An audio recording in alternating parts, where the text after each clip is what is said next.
벌써 1년이 이제 다 지나가고 열흘밖에 남지 않았습니다. 마지막 장 달력도 벌써 3분의 2가 다 지나가고 이제 남은 날짜는 며칠 남지 않았습니다.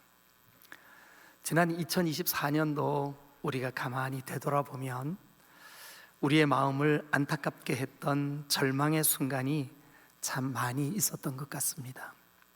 벌써 몇 년을 지속하고 있는 우크라이나와 러시아 간의 전쟁 때문에 참 사업하시는 분들, 특별히 수입이나 수출에 의존도가 높으신 사업하시는 분들은 참 적지 않게 어려움을 호소하는 그런 현실이 우리 가운데 있었습니다. 2024년도 그렇게 살아왔습니다. 뿐만 아니라 이스라엘과 중동의 여러 나라들 간의 전쟁, 또 우리 경제가 2024년도에는 근래에 참 보기 드문 어려운 한 해를 지나왔다고 할 수 있습니다. 우리 교회도 이렇게 부동산 중개업을 하시는 분들이 여러 분 계시는데 그분들 가운데 몇 분이 저에게 그러시더라고요. 올해만큼 부동산 경기가 얼어붙은 적도 별로 없는 것 같다고, 자기가 느낄 때 정말 IMF 때보다 훨씬 더 심각한 것 같다, 그렇게 얘기를 하시더라고요. 여러분, 경제뿐만이 아닙니다. 정치는 실로 우리 대한민국의 모든 국민들에게 실망을 넘어서 완전한 좌절에 이르기까지 우리를 아프게 했습니다.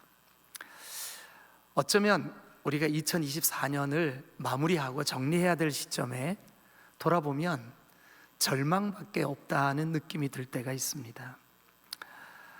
2022년, 23년, 24년을 그 교육 정책을 위한 인식조사를 통계청에서 했는데, 그 통계청에서 한 인식조사를 한겨레 신문이 기사화했습니다.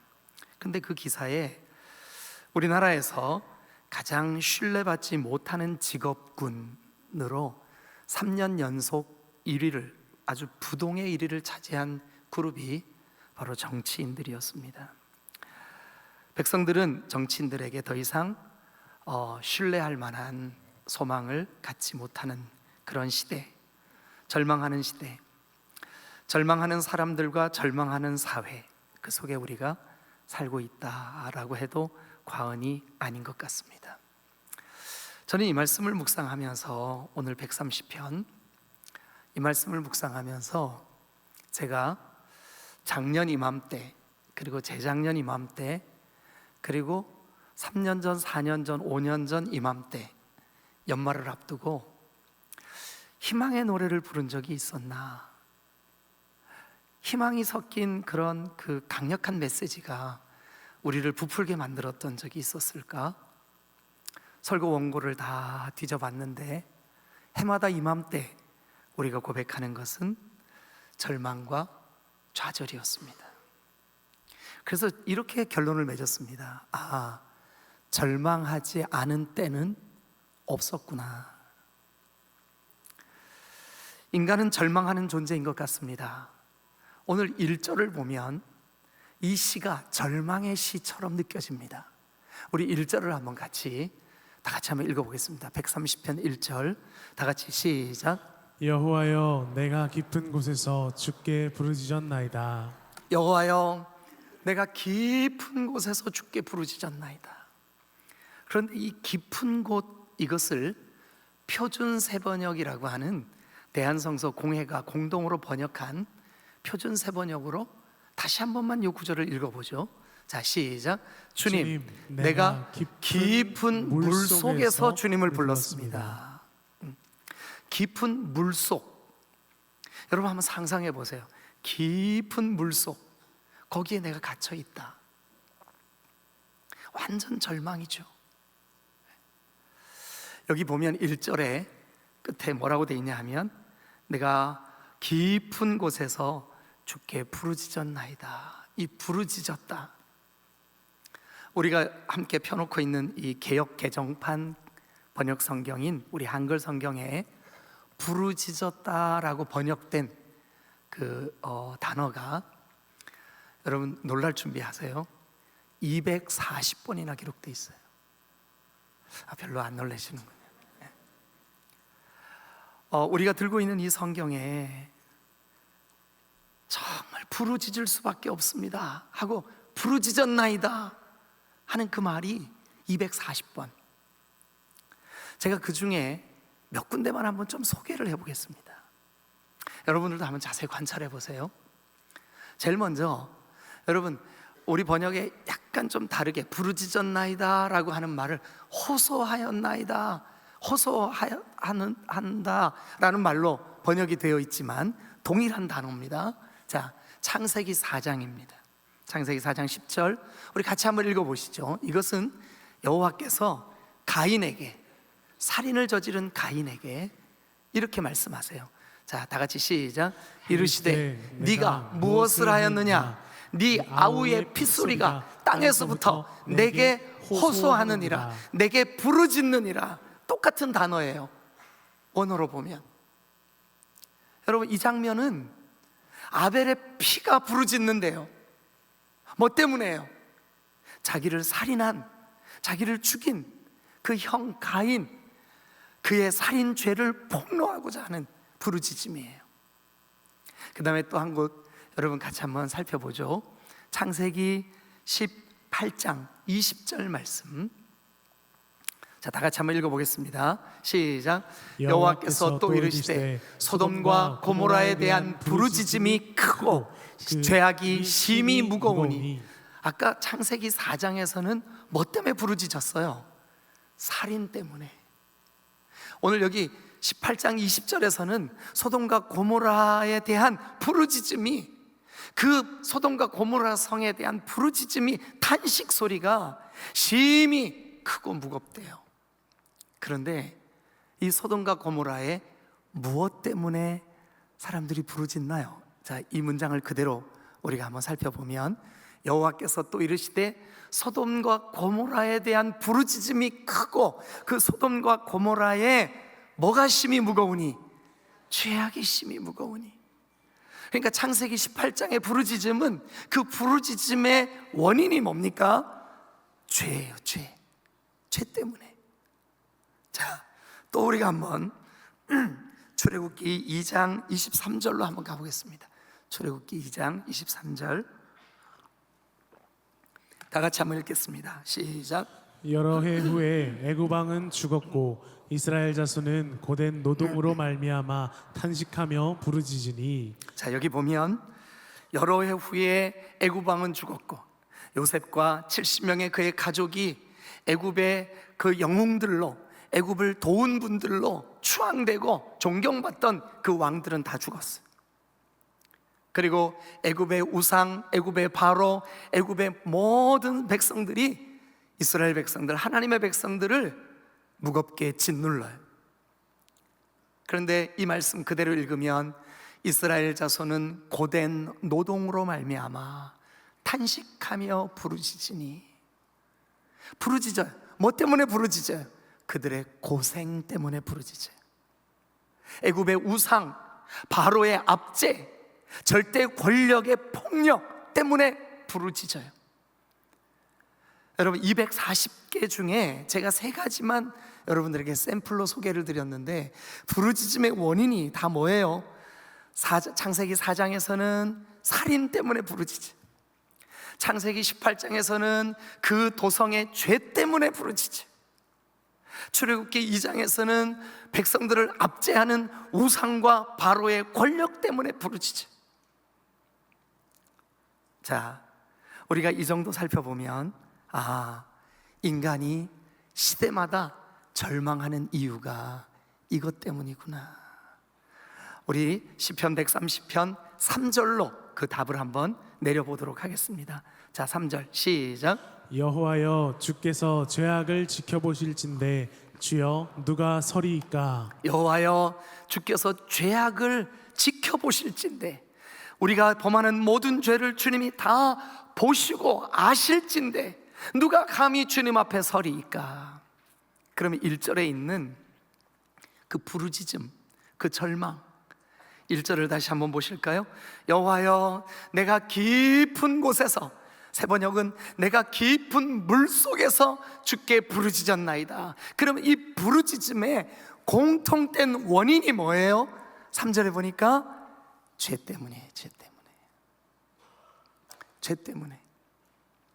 여러분, 죄 때문에 하나님과의 우리와의 관계가 막혀버렸습니다.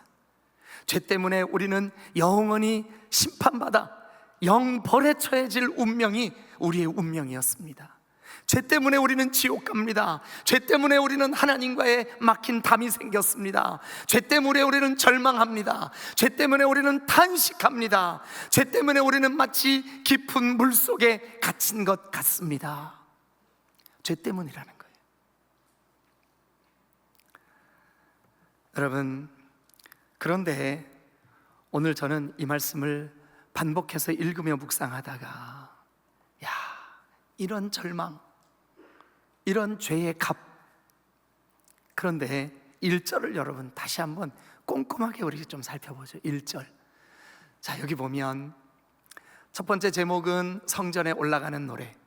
히브리어 원어 본문에는 이게 1절로 돼 있다고 제가 반복해서 여러 번 말씀드렸습니다. 성전에 올라가는 노래, 즉 예배하러 가는 사람이 부르는 노래, 예배자의 노래.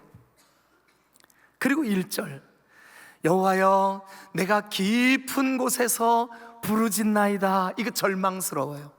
근데 여기 누구를 향해 부르짖느냐, 여기에 그 한마디 말에, 그 한마디 우리가 부르짖는 대상에 대한 여러분 안내에 우리가 갑자기 그 절망에서 소망의 빛을 봐요. 자, 여러분 같이 읽어주세요. 1절 시작. 여호와여 내가 깊은 곳에서 주께 부르짖나이다. 내가 주께 부르짖었나이다. 누구를 향해 부르짖었다고요? 주님을 향해. 여러분, 주님을 향해 부르짖는 사람들이 바로 성전에 올라가는 사람들이에요. 주님을 향해 부르짖는 사람들이 바로 예배의 자리에 올라가는 사람들이에요.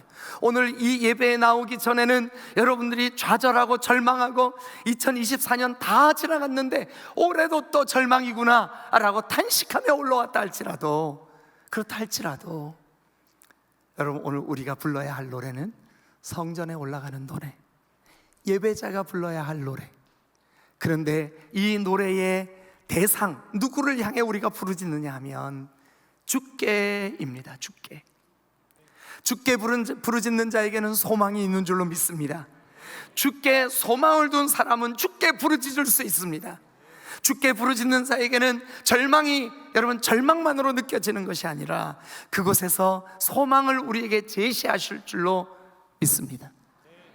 자, 이 말씀을 근거로 제가 여러분들에게 한번 상상을 한번 해보는 거예요.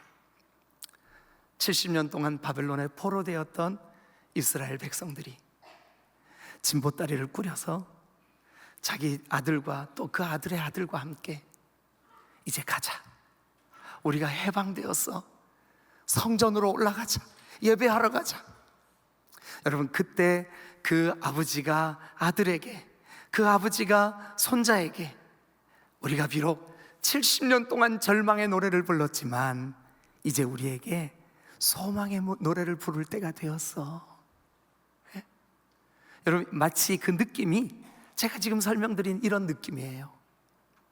여러분, 그러면 우리가 이제 이 말씀을 통해서 주께 부르짖는 사람들이 주께 부르짖을 때 왜 우리에게 소망이 생기느냐? 하나님 때문이에요. 하나님이 도대체 어떤 분이시길래 우리가 이 노래를 진지하게 부르면 주께 소망을 둘 수 있을까요? 주께 소망을 둔 그 사람들이 성전에 올라가면서 하나님을 예배하기 위하여 하나님 앞에 나아가면서 부르는 소망의 노래, 여러분, 1절은 틀림없이, 2절과 3절은 틀림없이 절망의 노래예요. 그러나 놀랍게 4절부터 이 노래의 반전이 시작돼요. 이 노래는 소망의 노래입니다. 우리 주께 소망을 두자, 주께 소망을 둡시다. 여러분, 소망을 주께 두는 노래, 이게 바로 130편이에요. 자, 우리가 소망을 주께 둘 수 있는 근거, 하나님은 어떤 분이시길래 우리가 주님께, 그 하나님께 소망을 두어야만 할까요? 또 그 소망을 하나님께 둘 수 있는 근거가 무엇일까요? 4절을 우리가 함께 읽겠습니다. 4절 다 같이 시작. 그러나 사유하심이 주께 있음은 주를 경외하게 하심이니이다. 자, 여기에 우리 한글 성경이 조금 어렵게 되어 있습니다. 그런데 요거를 또 다시 새 번역으로 한번 읽어보겠습니다. 여러분 다시 한번 읽어주세요. 시작. 용서는 주님만 하실 수 있는 것이므로 우리가 주님만을 경외합니다. 여러분, 우리를 좌절하고 낭망하게 하고 창세기 4장에서 살인이 주께 부르짖게 하고 또 창세기 18장에서 그 도성의 죄가 주께 부르짖게 하고, 여러분 애굽의 압제가 여러분들이 사는 현실에 수많은 문제들이, 물질이, 그리고 여러분들의 건강이, 여러분들의 대인 관계가, 여러분들의 삶의 모든 처한 모습들이, 정치가 우리를 절망스럽게 하는 그 모든 절망의 문제가 죄 때문이래요. 그런데 여러분, 죄 때문에 절망하는 우리에게 4절, 죄송합니다, 자꾸 같이 읽자 그래서 그래도 다시 한번 같이 읽으십시다. 자, 시작. 그러나 사유하심이 주께 있음은, 다시 한번요, 시작. 그러나 사유하심이 주께 있음은. 그러면 이거를 새 번역으로 하면 뭐라고요? 자, 시작. 용서는 주님만이 하실 수 있는 것이므로 믿으시면 크게 한번 아멘. 주님이 용서해 주시면 주님과의 막힌담이 허물어질 줄로 믿습니다. 아니, 주님이 우리를 용서하시기 위해서 독생하신 아들 예수 그리스도를 이 땅에 보내신 줄로 믿으시기를 축원합니다. 우리가 추리를 밝히고 아름다운 장식을 하고 성탄을 준비하기 위해서 아이들이 연습을 하고 성가대가 칸탄타를 준비하기 위해서 준비를 하고, 이 모든 것 사실은 우리를 용서하시고 절망에서 소망으로 바꾸신 하나님의 그 거룩하신 용서, 우리 주 예수 그리스도의 나심을 기다리는 거 아니겠습니까? 진정으로 우리가 성전에 올라가는 노래를 부르려면, 진짜 우리가 하나님의 백성으로서 절망이 변하여 소망을 품은 그런 삶을 살기 위하여, 기억하십시오, 하나님은 용서하시는 분이심을 믿으시길 축원합니다. 우리 하나님은 용서하시는 분이십니다. 이 사실이 얼마나 중요한 진리냐 하면, 모든 인생의 문제는 죄로부터 시작되었습니다. 그 죄의 값은 사망이요, 그 죄의 값은 영벌이요, 그 죄의 값은 하나님과의 완전한 단절입니다. 그런데 용서는 하나님께만 있는 줄로 믿습니다. 그분이 우리를 용서하시기 위하여 독생자 아들 예수님을 이 땅에 보내시고, 누구든지 그를 믿는 자마다 용서받아 구원해 주실 줄로 믿습니다. 절망에서 구원이요, 죽음에서 구원이요, 사망에서 구원이요, 죄의 늪에서 구원이요. 그래서 우리로 하여금 1절, 2절, 3절과 같은 절망의 노래를 부르고 있는 우리에게 4절과 같은 용서의 은혜를 주시는 줄로 믿습니다. 여러분, 하나님은 어떤 분이시라고요? 용서하시는 분이십니다. 하나님은 용서하시는 분이십니다. 할렐루야. 우리가 지난 일주일 어떤 문제를 가지고 삶의 자리에서 허덕이며 절망 가운데 마치 깊은 물속에 잠긴 것 같았다 할지라도, 오늘 우리 구주 예수 그리스도 앞에 나를 위해 이 땅에 오신 주님, 나를 용서해 주세요. 오늘 성전에 올라가는 노래를 부르는 그 하나님의 백성들, 내가 하나님을 예배하겠습니다 하고 성전에 올라가는 노래를 130편에서 불렀던 이 거룩한 하나님의 백성들은 4절, 그러나 우리는 죄 문제로 허덕이지만, 죄 문제로 절망하지만, 그러나 용서하심은 주께 있습니다. 주님께만 있습니다. 우리를 용서하시는 분은 주님이십니다. 우리도 이 사실을 믿으시자고요. 이 사실을 우리의 마음으로 믿을 때 우리는 절망이 변하여 소망이 될 줄로 믿습니다. 내일 모레 우리가 기뻐하고 경배할 이 주의 거룩한 성탄이 진짜 기쁨이 되는 복된 날 되시기를 주님의 이름으로 축원합니다. 할렐루야, 할렐루야. 자, 우리 그 다음 절도 같이 한번 읽어보죠. 그 다음 절 5절입니다. 자, 시작. 곧 내 영혼은 여호와를 기다리며 나는 주의 말씀을 바라는도다. 할렐루야.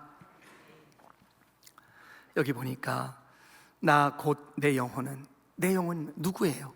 성전에 올라가는 사람, 예배를 기뻐하고 하나님께 부르짖는 그 사람, 절망이 변하여 소망으로 바꾸어지고 있는 그 사람, 내 영혼은 여호와를 기다리며 나는 주의 말씀을 바라는도다.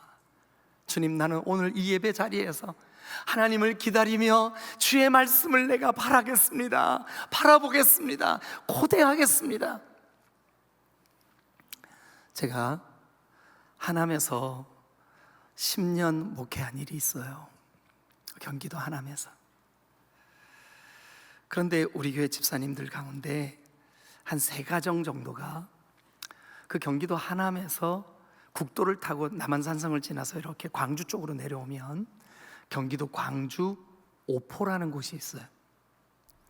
근데 거기에서 2가정이 열심히 하남까지 교회를 출석했어요. 근데 그 중에 그 여자 집사님 한 분이 키도 아주 자그마하신 분인데, 이 여자 집사님이 새벽에 새벽 예배를 나오고 싶어서 운전면허를 딴 거예요. 그래서 자기 남편한테, 남편은 타일 이거 하시는 분이셨어요. 근데 그 남편분이 좀 엄하셔요.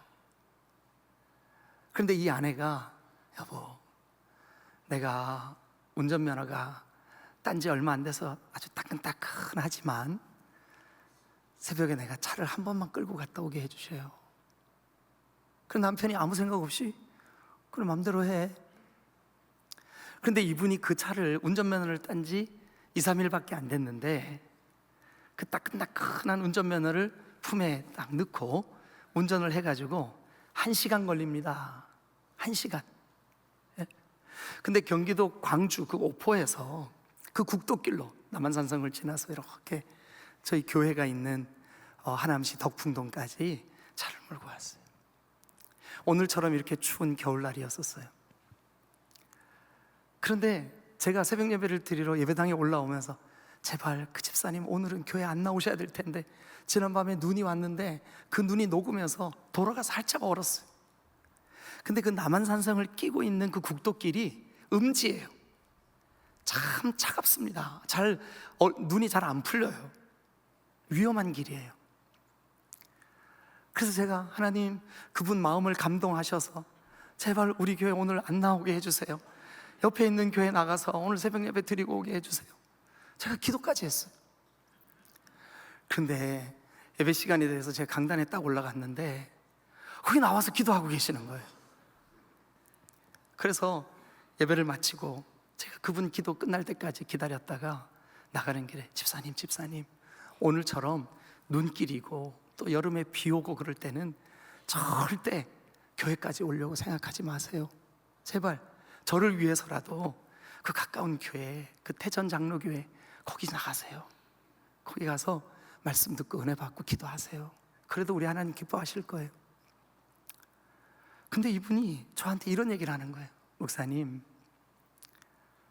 제가 아직 운전이 서툴러서 운전에 집중하느라 지금은 마음에 여유가 없지만 제 마음에 이런 기대가 있습니다. 1시간 집에서 출발해 예배당까지 오는 동안 주님 제발 나에게 말씀해 주세요. 예배를 마치고 집으로 돌아가는 그 1시간 차 안에서 주님 나에게 말씀해 주세요. 내가 주의 말씀을 기다리고 오늘 강단을 통해서 선포된 그 말씀을 곱씹으며 주님만을 바라보기를 원합니다. 나는 하루에 그 2시간, 오고 가는 그 2시간을 확보하고 싶어 간절한 마음으로, 기도하는 마음으로 운전면허를 땄는데 제발 저보고 오지 마라 그러지 말아주세요. 여러분, 제가 그 교회를 사임하고 10년 만에 그 교회를 떠났는데 그 교회를 떠나는 날까지 새벽 예배 그분이 안 빠지고 나오셨어요. 그렇게 사모하는 심령에게 오늘 5절 말씀 다시 한번 읽읍시다. 나 곧 내 영혼은 여호와를 기다리며 나는 주의 말씀을 바라는도다. 그런데 어떻게 기다린대요? 6절 같이 한번 읽겠습니다. 시작. 파수꾼이 아침을 기다림보다 내 영혼이 주를 더 기다리니 참으로 파수꾼이 아침을 기다림보다 더하도다. 제가 88 올림픽 하던 그 해, 이제 막 겨울이 막 끝나갈 무렵인데 3월 8일 날 입대를 했어요. 그래 군에 입대를 했는데 저는 다 입대하면 논산으로 가는 줄 알았더니 저를 경기도 가평에 있는 맹호부대 신병교육대 거기로 이제 저희가 호출이 됐어요. 그래서 그 군생활을 하는 동안 그 올림픽을 앞두고 있었기 때문에 굉장히 이제 막 여러 가지로 불안하고 뭐 이렇게 강화되고 그럴 때인데, 신병교육대 훈련을 마치고 100km 행군을 했어요. 발이 짓무르도록 행군하는 그 일도 있었어요. 또 혹한기에 혹서기에 여러분 유격 훈련도 하고 또 혹한기 훈련도 했어요. 그런데 지금까지 30년이 넘도록 군 생활을 하면 딱 기억나는 힘들었던 기억이 한 가지가 있어요. 그 유격 받았던 거 그런 건 기억이 잘 안 나요. 근데 전 진짜 힘들었던 건 뭐냐면 매일 밤마다 서는 보초였어요. 어떤 날은 12시 아주 단잠이 아주 깊이 빠져들었는데 그때 툭툭 치면서 깨우는 거예요. 야 이밀병 보초야 일어나. 12시에 일어나요. 어떨 때는 새벽 2시 얼마나 깊은 잠이 들었어요. 근데 그때 깨서 1시간 동안 보초 쓰고 와야 되는 거예요. 근데 거기가 이제 그 철원 바로 밑에거든요. 그래서 꽤 추운 지역에 있어요. 근데 거기서 이제 보초를 쓰려면 초소를 저 산 중턱에 이렇게 시야가 탁 트인 곳에 만들어 놨는데, 제가 이제 총을 메고 그 옷을 갖춰 입고 보초를 나갑니다. 그러면 제 시간 1시간을 위해 15분 전에 깨요. 막 옷 입고 준비하죠. 그리고 보초 딱 끝나고 돌아오면 그거 막 벗어 제끼고 이제 침상 안에 들어가는 거예요. 빼치카 풀이 빨갛게 피어오르는 그 밤에 내무반 안이 얼마나 따뜻한지 몰라요. 1시간 동안 보초 쓰느라고 볼이 빨갛게 꽁꽁 얼어요. 워카를 신고 있는 발끝이 어리할 정도로 얼어오는 것 같은 느낌이 들 때, 그때 우리 보초를 바꿔주려고 교대 보초들이 이제 오는 소리가 나요. 발자국 소리가 처벅처벅 나요. 여러분 모르시죠? 얼마나 반가운지 몰라요. 네. 그 1시간밖에 안 되는 그 시간, 그 추위에 떨면서 보초를 쓰고 나와 교대해 주려고 오는 그 다음 보초병의 발자국 소리가 얼마나 기다려지는지 몰라요. 야, 교대하면 이제 뭐 부지런히 들어가서 총 내려놓고 모자 벗어놓고 얼른 침상 안에 들어가는 거죠. 네. 여러분 6절이 딱 그 모습이에요. 자, 파수꾼이 아침을 기다림보다 내 영혼이 주를 더 기다립니다. 왜요?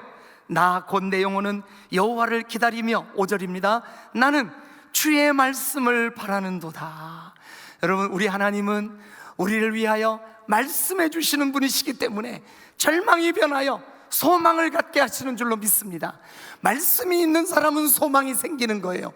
말씀이 들려지면 절망이 바뀌는 거예요. 여러분 우리 하나님은 기다리는 자에게 말씀해 주시는 분이심을 믿으시길 축원합니다. 한번 따라 하십시다. 우리 하나님은 기다리는 자에게 말씀해 주시는 분이시다. 믿으시면 크게 한번 아멘. 여러분 우리 하나님은 기다리는 자에게, 오늘도 사모하는 마음으로 성전에 올라온 자들에게, 예배의 자리에 나온 자들에게 기다린 크기만큼 말씀해 주시는 분이 바로 하나님이신 줄로 믿습니다. 그래서 그 하나님은 우리의 환경과 현실은 죄 때문에, 환경 때문에, 우리를 실망케 하는 여러 가지 요인들 때문에 절망하는 시대를 산다 할지라도 우리가 말씀을 들으면, 말씀이 들려지면, 말씀이 내 심령 가운데 떨어지면 절망이 변하여 소망이 될 줄로 믿습니다. 할렐루야. 자, 우리 그 다음 절 또 한번 읽어보겠습니다. 7절입니다. 시작. 이스라엘아 여호와를 바랄지어다. 여호와께서는 인자하심과 풍성한 속량이 있음이라. 여러분, 우리가 왜 소망을 품어야 될까요? 왜 우리는 소망의 사람이라고 강력하게 외쳐야 될까요? 여러분, 주님께 용서가 있기 때문에 그렇습니다. 아멘. 예, 주님이 우리에게 말씀해 주시기 때문에 그렇습니다. 할렐루야. 그리고 어쩌면 첫 번째 대지와 여러분 겹친다고 느껴질지 모르겠지만, 여기 7절에 보면 여호와께서는 인자하심과 풍성한 속량이 있음이라. 인자하심이 풍성한 하나님, 그 풍성한 인자하심으로 우리를 속량하시는 하나님. 여러분, 그 인자하심이 풍성하시고 속량하심이 우리 주 예수 그리스도 안에서 예수님 때문에, 예수님이 흘리신 보배로운 피로 우리를 씻으시는 속량하심이 풍성하시기 때문에 우리는 절망이 변하여 소망이 될 줄로 믿습니다.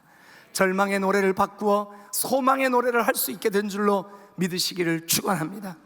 우리 디딤돌교회 모든 지체들은, 모든 식구들은 여러분 이 세 가지 이유 때문에 내가 믿는 하나님, 내가 부르짖는 주님, 주님은 나를 용서하시는 분이시고, 주님은 나에게 말씀해 주시는 분이시고, 그 인자하심과 속량하심이 풍성하신 분이시기에 오늘 우리는 절망의 늪에 살아간다 할지라도 소망의 노래, 성전에 올라가는 노래, 예배자의 노래, 생명의 노래, 소망의 노래 부를 수 있을 줄로 믿습니다. 그래서 우리는 소망 주께 있습니다. 권능, 생명 주께 있습니다. 능력 주께 있습니다. 이렇게 외칠 수 있습니다. 할렐루야. 기도하시겠습니다.